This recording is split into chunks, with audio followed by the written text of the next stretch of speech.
Hi guys, मैं हूँ Hitesh Sharma, data scientist, web developer, digital marketer and technology enthusiast. आज से मैं डेटा साइंस का एक कोर्स आपके सामने स्टार्ट करने जा रहा हूँ। कंप्लीट कोर्स होगा ये, जिसमें हम डेटा साइंस बिल्कुल बेसिक से लेकर एडवांस लेवल तक सीखेंगे। तो अगर आप स्टूडेंट हैं, वर्किंग प्रोफेशनल हैं या अपने कैरियर में कुछ चेंज लेकर आना चाहते हैं, तो ये कोर्स आपके लिए है। ठीक है, तो शुरू करते हैं हमारा कोर्स।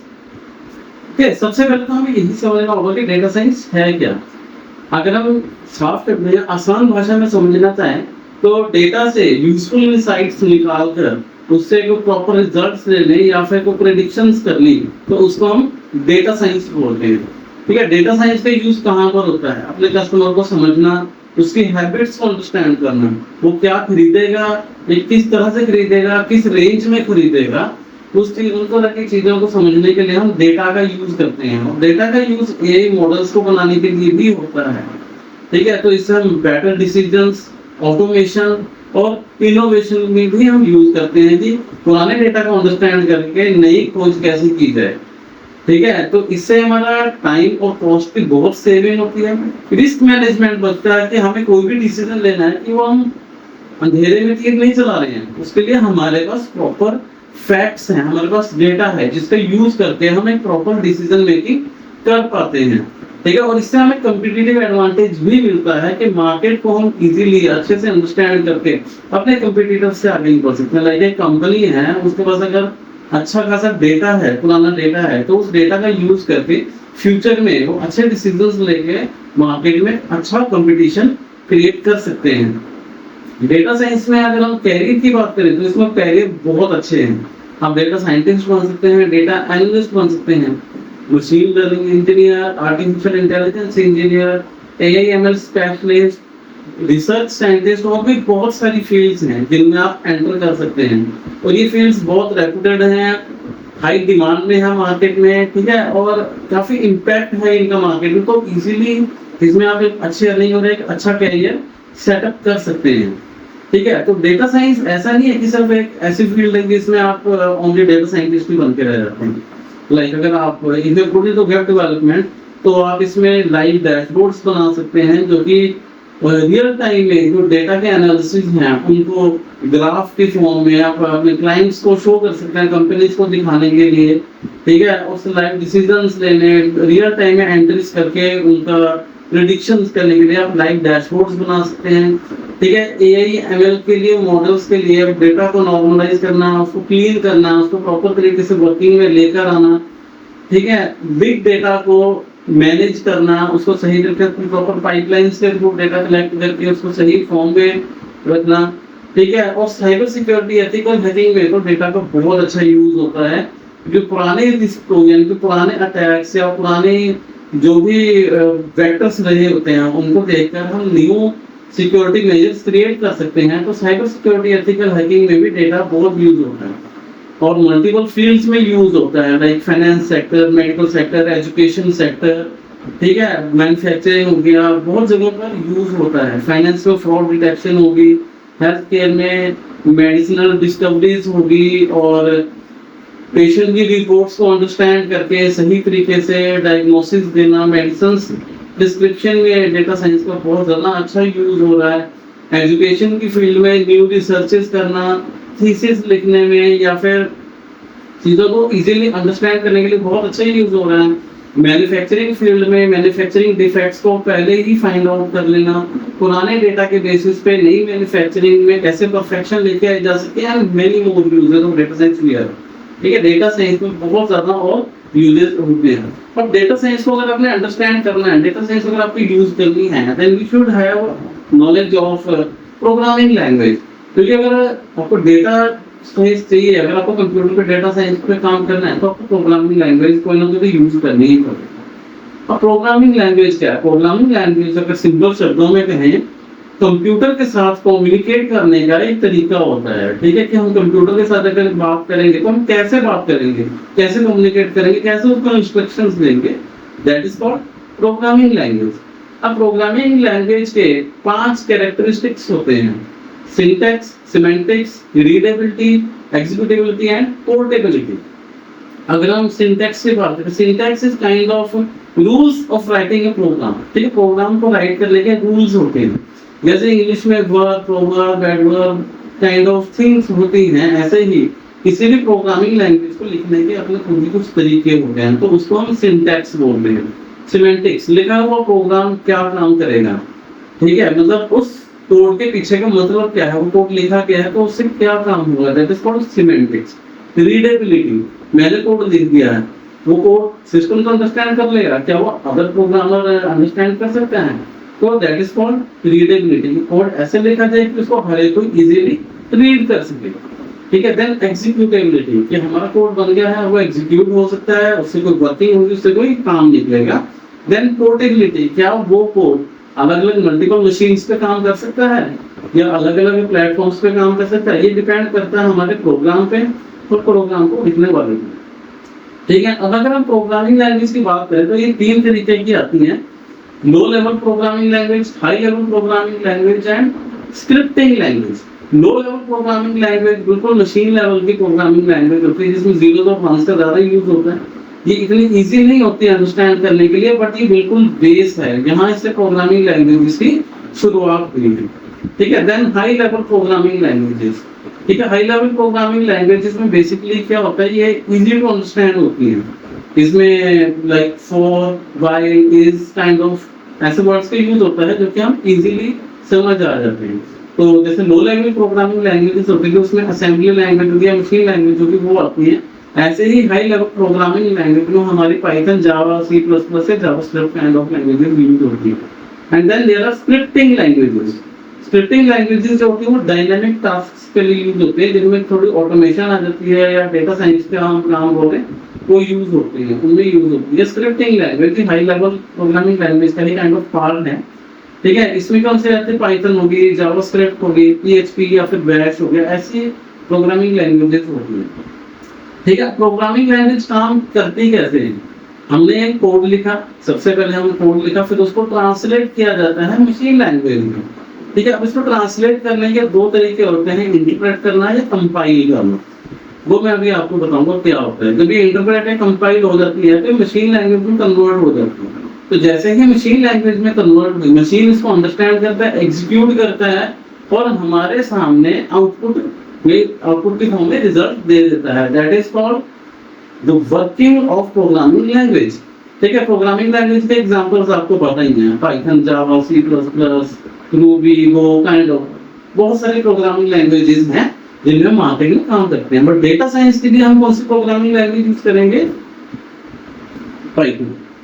ठीक है, अब हम ये अंडरस्टैंड कर लेते हैं, ये समझ लेते हैं कि बेसिकली इंटरप्रेटेड लैंग्वेज और कंपाइल्ड लैंग्वेज में क्या फर्क होता है। जैसे कि अभी हमने समझा कि प्रोग्रामिंग लैंग्वेज को एग्जीक्यूट करने से पहले मशीन के लिए कन्वर्ट करते हैं दो तरीकों से, इंटरप्रेट करते हैं या फिर कंपाइल करते हैं। अब इंटरप्रेटेड प्रोग्रामिंग लैंग्वेज में क्या होता है, कोड को लाइन बाय लाइन एग्जीक्यूट किया जाता है।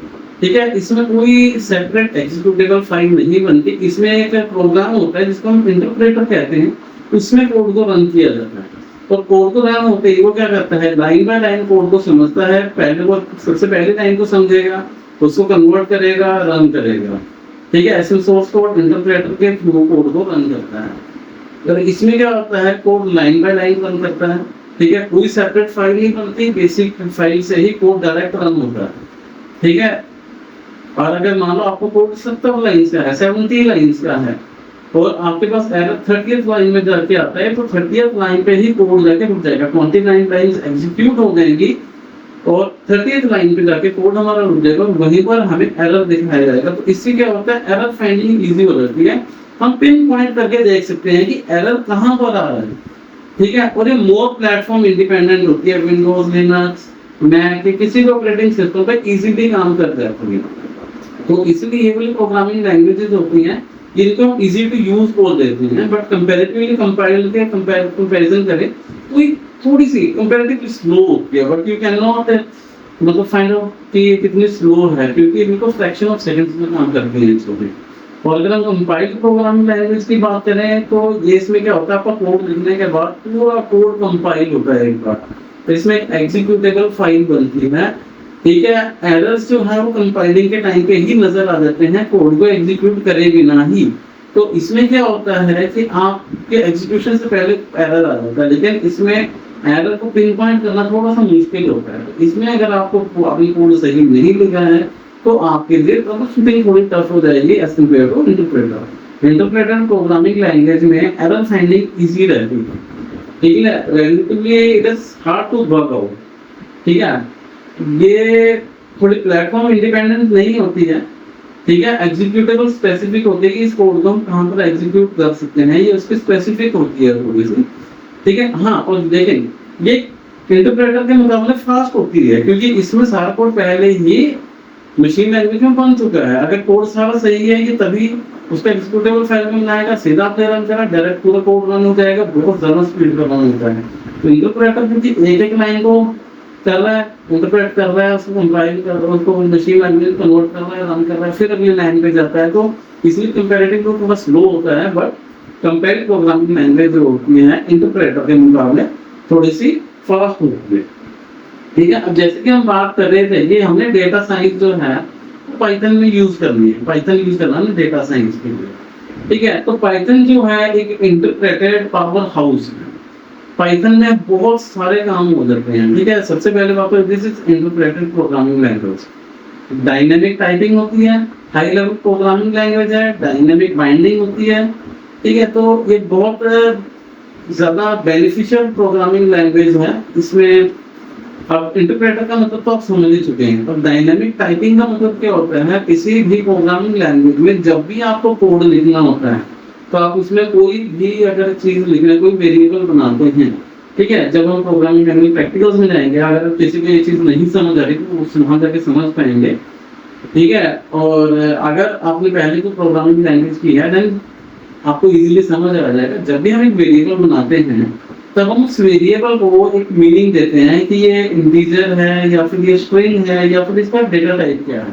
बट हमें पाइथन में ये चीज नहीं करनी पड़ती, डायनेमिकली पाइथन अपने आप ही उस चीज को अंडरस्टैंड कर लेता है कि ये किस टाइप का डेटा टाइप है, तो इसलिए इसको डायनेमिक टाइपिंग बोलते हैं। डायनेमिक बाइंडिंग, आपने दो कोड एक जैसे से लिखे, like define grade, define grade, ठीक है। तो जब हम इसको लिखते हैं तो ये रन टाइम में पहला कोड पहले रन करेगा, फिर दूसरा कोड रन करेगा। तो ये लेटेस्ट डेफिनेशन को यानी कि लेटेस्ट डिफाइंड प्रोग्राम को ही कॉल करता है। तो इसको हम क्या बोलते हैं, डायनेमिक बाइंडिंग। ये मतलब जो लेटेस्ट होता है उसी को बाइंड करता है।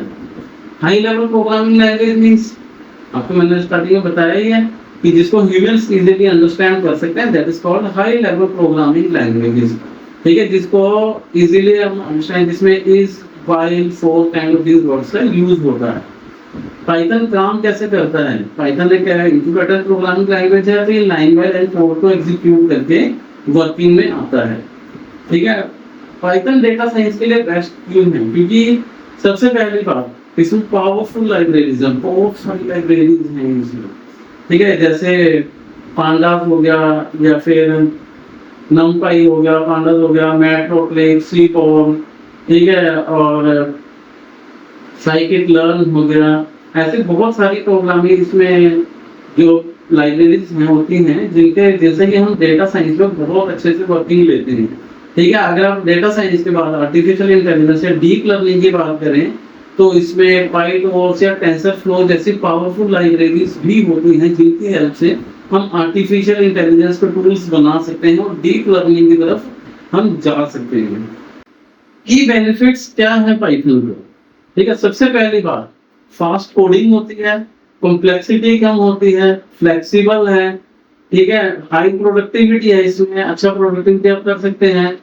Web applications, data science, artificial intelligence के टूल्स, ऑटोमेशन, ये सब में बहुत कामयाब प्रोग्रामिंग लैंग्वेज है। तो पाइथन जो है वो काफी यूजफुल है। और पाइथन का एक बहुत बड़ा जो पार्ट होता है वो होता है object oriented programming. Object oriented programming क्या होता है, ये ज्यादातर मॉडर्न प्रोग्रामिंग लैंग्वेजेस में यूज होता है। पाइथन में ये कैसे यूज होता है ये हम जब हम प्रैक्टिकल्स करेंगे तब समझेंगे, बट अभी आप ये जान लीजिए ऑब्जेक्ट ओरिएंटेड प्रोग्रामिंग बेसिकली होती है, ये बेसिकली कोड को, पूरे कोड को ऑर्गेनाइज करने का एक तरीका होता है, ठीक है। इससे हम कोड में कुछ फंक्शंस बना के उनको दोबारा प्रोग्राम यूज कर सकते हैं कि रीयूजेबिलिटी हो बढ़ाता है, ठीक है। इसमें हम फंक्शन एक काइंड ऑफ ब्लूप्रिंट होता है कोड का, जिसको बार बार अगर हमें यूज करना हो तो हम एक क्लास बना लेते हैं, फिर उसके ऑब्जेक्ट्स बना लिए जाते हैं। ऑब्जेक्ट्स में क्या होता है, हर ऑब्जेक्ट का अपना खुद का डेटा होता है जिसके ऊपर हम क्लास को अप्लाई करके वो वर्किंग ले पाते हैं। ठीक, प्रैक्टिकल से हम ज्यादा इजीली इन चीजों को अंडरस्टैंड करते हैं। इनकैप्सुलेशन हो जाती है, डेटा का इनकैप्सुलेट कर दिया जाता है एक नाम के अंदर ताकि उसकी रीयूजेबिलिटी इजीली हो जाए, तो बार बार कोड ना लिखना पड़े। इनहेरिटेंस, हम मल्टीपल फंक्शंस बनाते हैं। एक फंक्शन बनाया है, उसमें हमारे पास 5 प्रॉपर्टीज हैं, एक नया फंक्शन बनाना है, उन्हीं 5 प्रॉपर्टीज के साथ आगे 2 प्रॉपर्टीज और ऐड करनी है। तो हम दोबारा पूरा कोड लिखने के बजाय सिर्फ 2 नई प्रॉपर्टीज लिखेंगे और बाकी 5 प्रॉपर्टीज के लिए हम पुराने फंक्शन को इनहेरिट करेंगे। This is the beauty of object oriented program. Polymorphism, किसी भी फंक्शन को अलग अलग तरीकों से कॉल करना, उसे हम पॉलीमॉर्फिज्म कहते हैं। ठीक है, अब पूछ काम कैसे करता है, जैसे भी मैंने बताया आपको, क्लासेस बना के उनको ऑब्जेक्ट्स बनाए जाते हैं और उनको अलग अलग तरीकों से कॉल करने को हम पॉलीमॉर्फिज्म कहते हैं। तो ऑब्जेक्ट ओरिएंटेड प्रोग्रामिंग के बेनिफिट्स क्या होंगे, ये हमारे कोड को मॉड्यूलर बना देता है, ऑर्गेनाइज कर देता है। ठीक है, इजी टू मेंटेन है, अपडेट करना इजी है, नए कोड्स नए फंक्शंस बनाना इजी है इसमें। ठीक है, और हमारे कोड को या फिर हमारे पूरे प्रोग्राम को अगर इन फ्यूचर में आपको स्केल करना है तो भी बहुत इजी है, कॉम्प्लेक्सिटी को भी बहुत हद तक कम कर देता है। तो ऑब्जेक्ट ओरिएंटेड प्रोग्रामिंग जो होती है बेसिकली ये पाइथन का एक बहुत बड़ा हथियार है जो पाइथन को बेसिकली फेमस बनाता है। ठीक है, जिसकी वजह से पाइथन जो आज की डेट में ट्रेंड में है। तो आज की क्लास से इतना ही। आज की क्लास में हमने समझा पाइथन क्या है, कैसे काम करता है, डेटा साइंस क्या है and object oriented programming actually क्या होता है। अगली आने वाली क्लास में हम वेरिएबल्स को समझेंगे, वेरिएबल के नेम के रूल्स समझेंगे और वेरिएबल्स कैसे काम करते हैं हम ये अंडरस्टैंड करेंगे। So, thanks for today. See you in the next class. I am your teacher, Hitesh Sharma.